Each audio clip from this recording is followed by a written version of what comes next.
I've been a big hip hop fan for many years, since I would say the late 90s. I mean, my whole life really, but I really would found the underground hip hop in the late 90s, and I was hooked ever since then.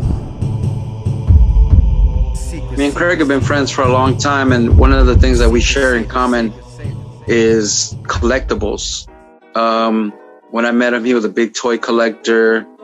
I have a different toy collection. I actually gave him my Simpsons toy collection.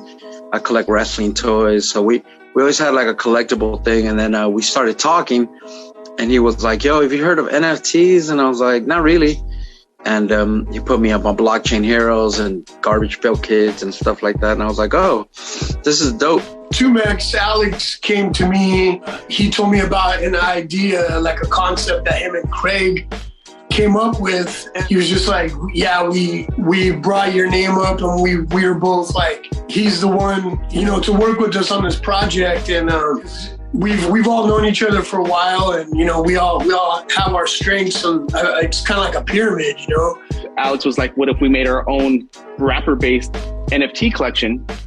So we just thought about it for a while, and then we brought Awol in, and that was really how it all started. Once we brought Awol in, he started working on artwork, and we just really started moving on it. Our first few conversations, we were trying to pinpoint who we were going to have as the first series.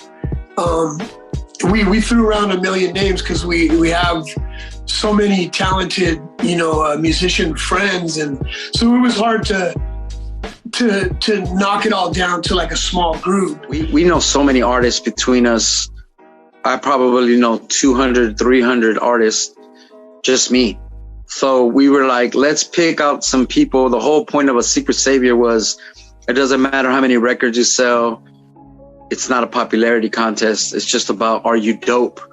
Which is why in our first series, we picked out people like Quell and Nayla and Subtitle, who to various degrees are the kind of artists that sell to various degrees, or in some cases not at all, but at the same time are artistically dope. We just really wanted to put some shine on some artists that we felt needed some shine.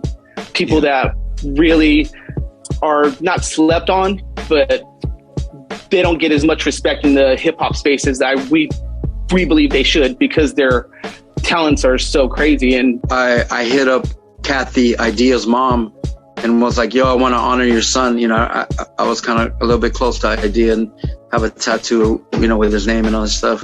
And I hit up Kathy and was like, hey, can I use, you know, like keep your son's memory alive? And she was like, yeah. And then also on a bittersweet note, Gift the Gab from Black Alicious, when I first started doing it, I was like, can we use you as a card? And he was like, yeah.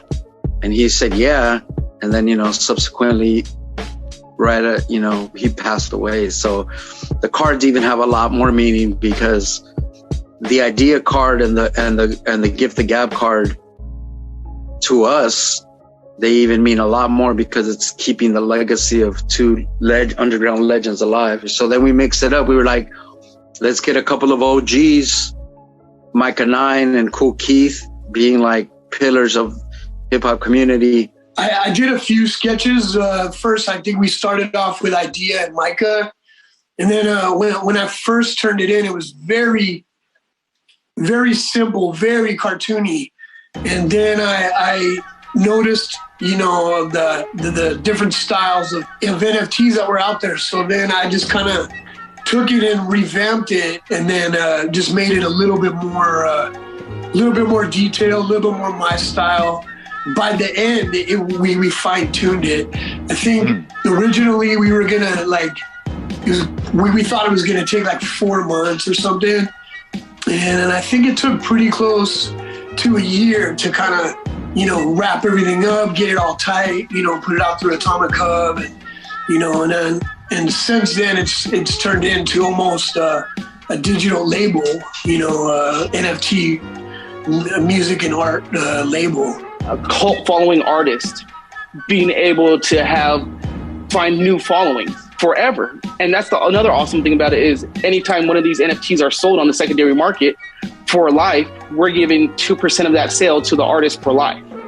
Artistically wise, it makes a lot of sense. You know, me personally, the collectibles I've had all my life, you know, boxes get damaged, toys get damaged, you know, posters become old, everything. Many a time I was a big record collector, and, you know, one time it rained through my living room and wet all my records and destroyed my whole collection. So digital collections are more timeless, and they're just a better investment. So you know, that's why digital collections are going to be the future, because you have a way to maintain the art and without it being damaged. So I feel like it's important that it came from us, you know, being submerged in this lifestyle for, you know, day one. So I feel like we kind of have a little bit of authority to be able to put our stamp on it, you know. Pieces of artwork, they're gonna, like as you say, last forever. They're gonna be on the blockchain as long as there is a blockchain, as long as there is the internet. It's not about how many records you sell, how popular you are, if you're good. And that's the whole basis of Secret Saviours. Because a lot of people don't really know. They've heard about the underground hip hop genre, but they don't necessarily know the artists. So we're kind of using this to also educate people that don't really know about this. To like they flip over the card and they're like, oh, he was on this label, he worked with this guy, and then hopefully they'll research it and become fans of, you know, the underground hip hop, independent hip hop music genre.